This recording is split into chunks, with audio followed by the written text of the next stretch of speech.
I knew this as Mystic Quest. Whether that, Seiken Densetsu, the working title Gemma Knights, or Final Fantasy Adventure is irrelevant. What has to be acknowledged is that this is one of the best Game Boy games you'll ever play.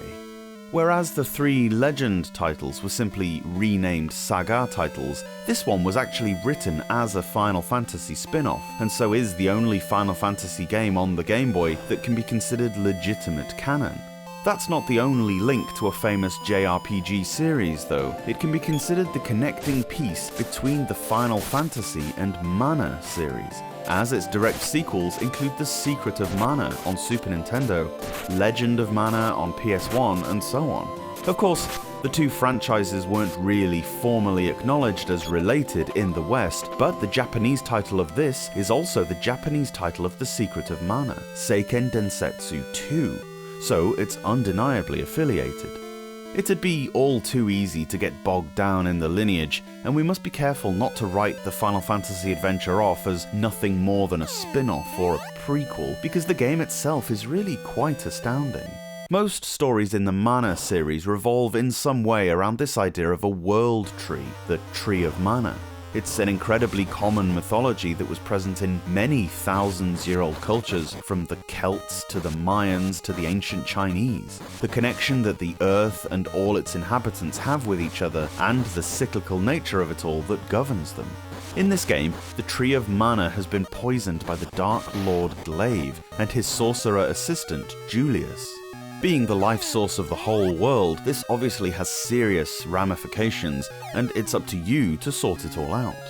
The game is story rather than item driven, by which I mean you don't need to collect flippers or a hookshot or whatever to get to the next section. There's a little bit of that, but not a great deal. You hack and slash your way around the world, fighting a multitude of monsters from werewolves to possessed bubbles. You can equip and use various weapons to the A button, from your standard swords to battle axes. The B button is used for various items that help you along the way, such as potions and antidotes, but also magic spells. There are 8 magic spells to learn, and you'll pick them up along the way by talking to NPCs or completing dungeons. There's a flame spell that shoots a homing fireball, the only way to kill certain sword-immune enemies. A lightning strike that's very useful. There's a controllable ice spike that morphs enemies into a snowman, which you can push around onto a sensor to open doors sometimes.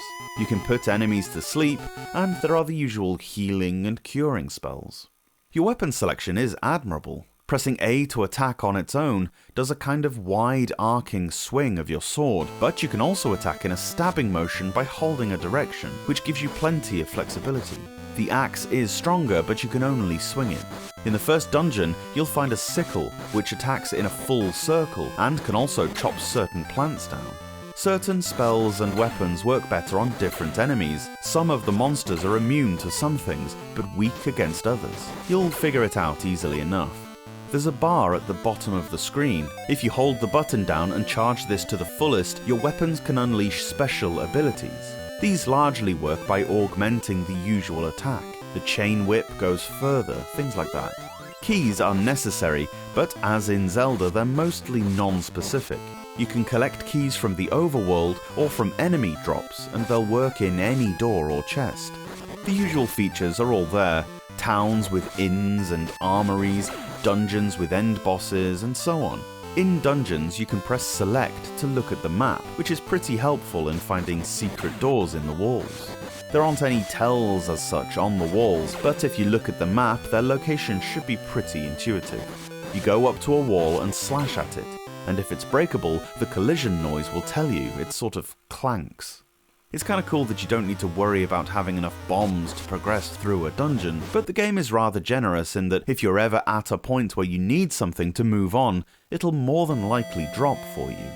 Speaking of drops, you don't have to pick up currency.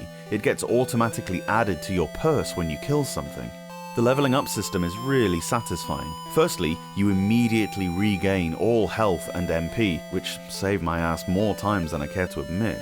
Press select, then status, in order to see how much XP you're short of leveling up, and you'll be able to use this fact to know if you can afford to save candy or a potion to heal up. Mainly though, it's not one of those where you just get a blanket attribute increase. Rather, it works in the same way that a game like The Elder Scrolls prefers. You earn stat points that you can apportion to whichever aspect of your character's build that you choose. All the stats increase, but you can choose an area to boost that little bit more. You can boost power, which increases your attack strength, stamina adds to your health, but also increases your armor rating, wisdom increases your MP and makes your spells stronger. Will charges up your weapon's special attack much quicker, meaning it's actually usable. I love this style of leveling up as it really allows you to tailor your character to the way you want to play the game. And of course it can only add to the replay value, as you can RP as a warrior the first time, a mage the second time, and so on. Throughout your adventure you'll meet plenty of NPCs, some of which help you, some who tag along. They don't all fight, and the ones that do often aren't the noblest of warriors, in fact they can be rather dumb. However, they all have an ask option. Some can heal you, replenish your HP, some will give you clues as to your destination or hints to progress, so it's always worth asking. The girl who you name at the beginning, once you meet up with her, will heal you fully if you ask. There's a chocobo too, which is always fun. If you ask it, you ride on top of it, which is quicker, and you're also invulnerable to enemies.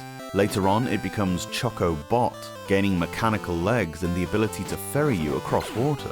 Graphically and audibly superb as most of the Final Fantasy Legend games are, none are quite up to this level. The game looks delightful and sounds epic, with a rich and diverse soundtrack. There's a lot of reading to do, but the translation is much better here than it has often been on the Game Boy. This is vital because the storyline is surprisingly emotive and at times quite sad. It's legitimately a beautiful tale and told incredibly well. Final Fantasy Adventure has serious lasting appeal, so much so that it was remade for the Game Boy Advance. If you ever played Sword of Mana, that's it. If you have, don't neglect this one because it's one of the best action RPGs on the whole system.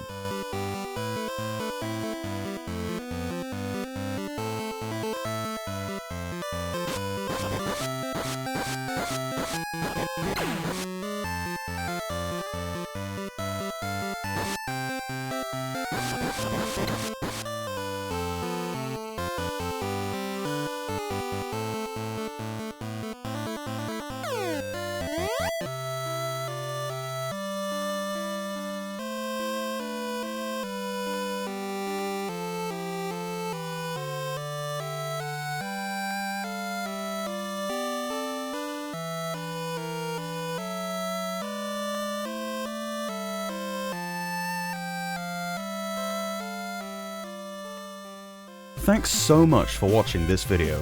Let me know your thoughts on the game down below, and if you can spare a second, give the review a quick thumbs up, it really helps out.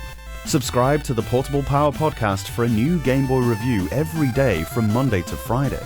Or alternately, new episodes of the podcast drop every Saturday and Sunday on whichever platform you get your pods. See you later on.